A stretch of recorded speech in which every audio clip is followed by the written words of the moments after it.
Hey friends, welcome back to my channel. तो अभी हम जा रहे हैं बालटाल, जो कि श्रीनगर से 115 किलोमीटर दूरी पे है। और बालटाल पहुंच के हम कहां जाने वाले हैं वो मैं आपको वहां पहुंच के बताती हूँ। तो अभी बज रहे हैं दिन के 12 और रास्ते में बहुत ज़्यादा ट्रैफिक है। तो देखते हैं कितने बजे तक पहुँचते हैं। वहाँ पहुँच के मैं आपसे मिलती हूँ।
नीलगिरी में है। अब तक आप समझ ही गए होंगे कि हम कहाँ जा रहे हैं। जी हाँ, हम बाबा अमरनाथ की यात्रा के लिए निकले हैं और हम उन खुशकिस्मत लोगों में से हैं जिसे भगवान शिव ने अपने दर्शन के योग समझा।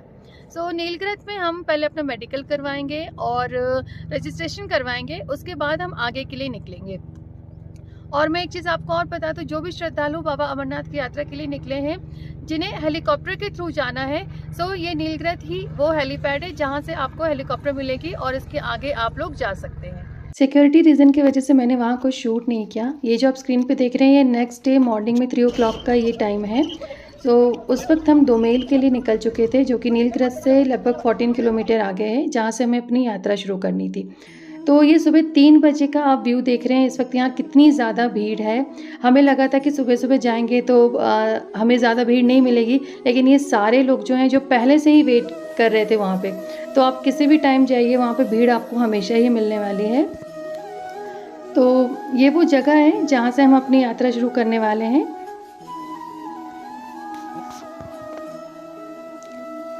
तो लगभग 4 बजे हमने अपनी यात्रा शुरू करी थी। सब कुछ इतना ज़्यादा सुंदर लग रहा था, ऐसा लग रहा था हम लोग किसी और दुनिया में ही हैं। सुबह 4 बजे का जो नज़ारा था, इतना सुंदर व्यू, इतना सुंदर कि मैं आपको बता नहीं सकती। जैसे जैसे रोशनी होगी वैसे आपको खुद दिखाई देगा। और सारे भक्त जो थे वो बिल्कुल भक्ति में रमे हुए थे, जयकारा लगाते हुए आगे बढ़ रहे थे।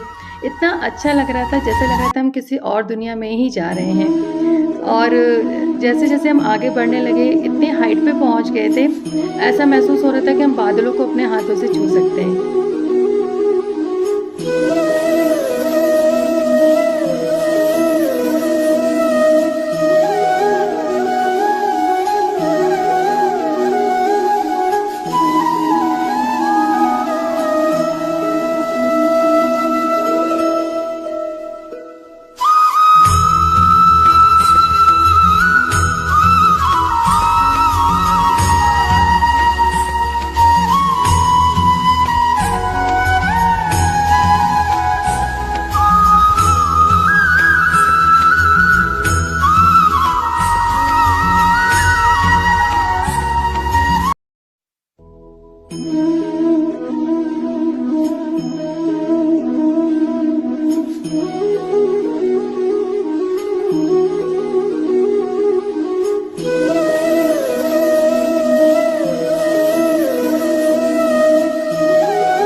ढाई किलोमीटर आगे ही बढ़े थे कि वहाँ बारिश शुरू हो गई। तो टिप नंबर 1 कि कभी भी आप लोग अमरनाथ यात्रा के लिए निकलते हैं तो अपने साथ एक रेन कोट ज़रूर रखिए, क्योंकि वहाँ का वेदर बहुत अनप्रडिक्टेबल है। वहाँ कभी भी बारिश हो जाती है, कभी भी धूप हो जाती है, तो अपने साथ रेन कोट रखेंगे तो अच्छा रहेगा। और दूसरी चीज़, एक अच्छे वाले शूज़ अपने साथ ज़रूर रखिए। नॉर्मल ये स्पोर्ट्स शू वहाँ पे काम नहीं आएंगे, अच्छे वाले शूज़ ताकि जिसकी ग्रिप अच्छी रहे। आप लोग जहाँ अगर कीचड़ है, मिट्टी है, उस पर ईज़िली चल सकें, क्योंकि आप भले ही घोड़े से जा रहे हो, बीच में एक ऐसा रास्ता आएगा जहाँ आपको पैदल जाना पड़ेगा, वहाँ पे घोड़े भी नहीं जाते हैं, तो वहाँ पे उस तरीके का शूज़ आपको हेल्प करेगा।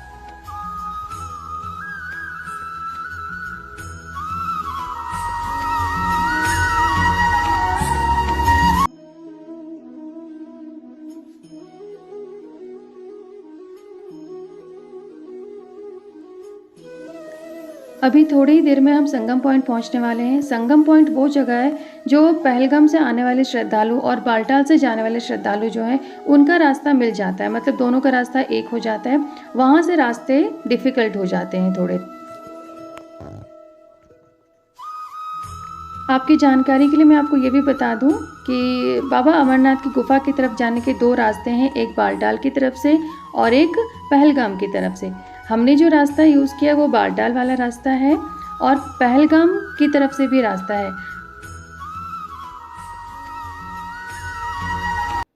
अगर आप लोग ट्रेडिशनल वे में यात्रा कर रहे हैं तो पहलगाम वाला रास्ता ही अच्छा है, क्योंकि ऐसी मान्यता है कि भगवान शिव जब माता पार्वती को अमृत की कथा सुनाने के लिए किसी गुप्त स्थान की तलाश कर रहे थे, तो पहलगाम ही वो जगह है जहाँ उन्होंने नंदी को छोड़ा था, इसलिए उस जगह का नाम पहलगाम पड़ा था। उसके बाद अगला पड़ाव था चंदनवाड़ी।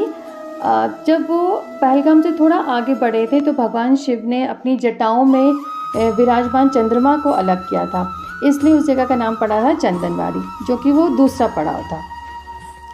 उसके बाद तीसरा पड़ाव था पिस्सू। पिस्सू एक तरीके का कीड़े का नाम है।